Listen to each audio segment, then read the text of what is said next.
So I'd probably put bioterror, which is a really awful.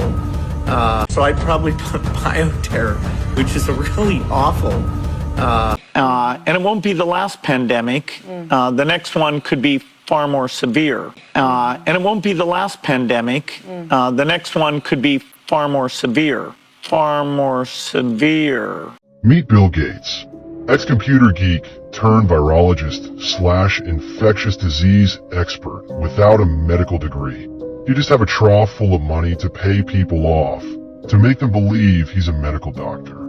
Why is it that this guy always know about the next pandemic? And why does he always have the so-called solution to the pandemic? And that solution always makes him billions of dollars.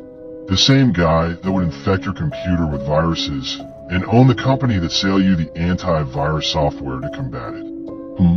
You've become the subject of a boatload of conspiracy theories, especially around COVID. Where does this come from? How do you explain vaccine skepticism? And where do you lay the blame for the way these theories and attacks come at you? I couldn't believe, the craziness, and Robert Kennedy was part of promoting some of these things. He wrote a book about how Fauci and he said, kill millions to make money. I give billions to save millions, not the other way around. And so a little bit you have to have a sense of humor about what the heck, why were people under so much pressure for oversimplistic explanations? And, the vaccine came in and, saved millions and millions of lives. The next pandemic could be 10 times as fatal as this one was. In the U.S., because these infectious diseases don't come into the country much at all and kids are well nourished, you can have a laxity in vaccine coverage that is dangerous, but you don't see the problem, for quite some time. The pandemic, sadly, was fairly predictable, and it won't be the last pandemic.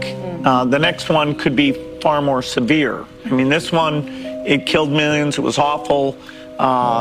We got the vaccine.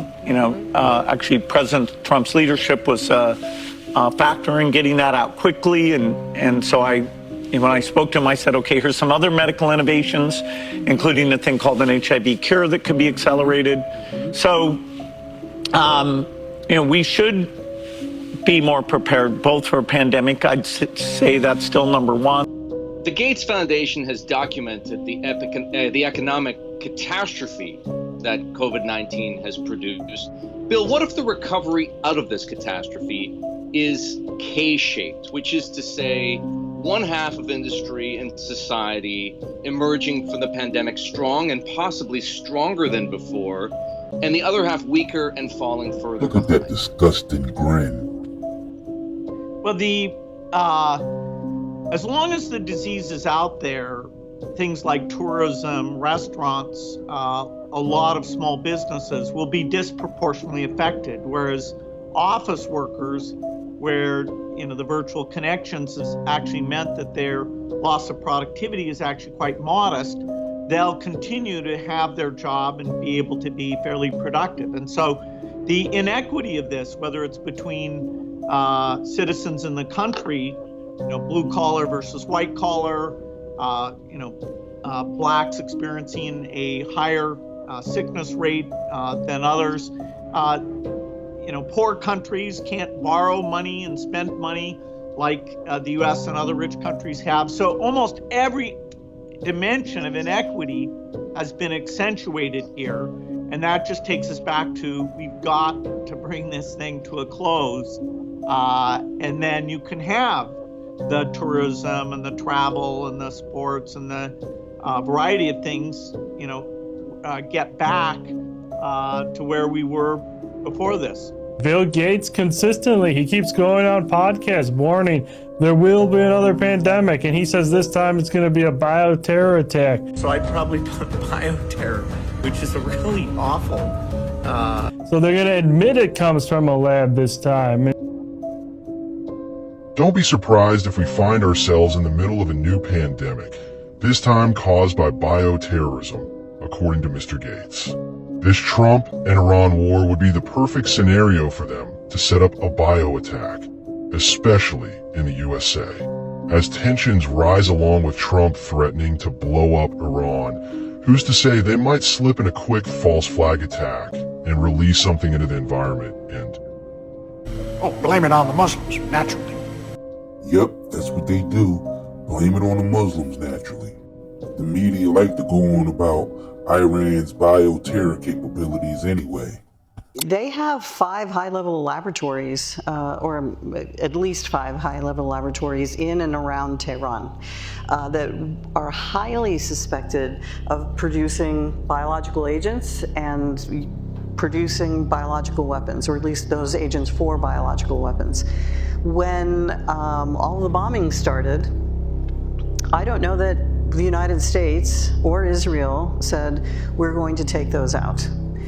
If you look at some of what we're seeing now, it looks like they did, but if it wasn't intentional, if it wasn't truly targeted, then we have a whole biosafety, biosecurity situation going on. What's being released from buildings that are partially down? HVAC systems are gone now. Are they moving things? Are they not moving things? What is happening? And if we consider the possibility of moving soldiers into these areas, military personnel into these areas, now we have a whole another thing. How are we protecting those soldiers if we don't even know what was in those buildings in the first place? From all the wars and all the rumors of wars, the economy is down to its knees. American citizens are struggling more than they ever have. The prices of everything is going up. We got all types of threats from all different types of directions, but the biggest threat is the United States government itself. That is the American citizens' biggest threat right now, is its own government. Comfort slows you down? Reach for natural relief. Night and Day Hemp's extra strength CBD pain relief balm melts into aching muscles, delivering warmth you can feel. Soothe your body naturally. Feel free to move again. Night and Day Hemp balm melts away tension so you can enjoy every moment. Feel the difference fast. Real relief, real results. Order now at Night and Day Herbals.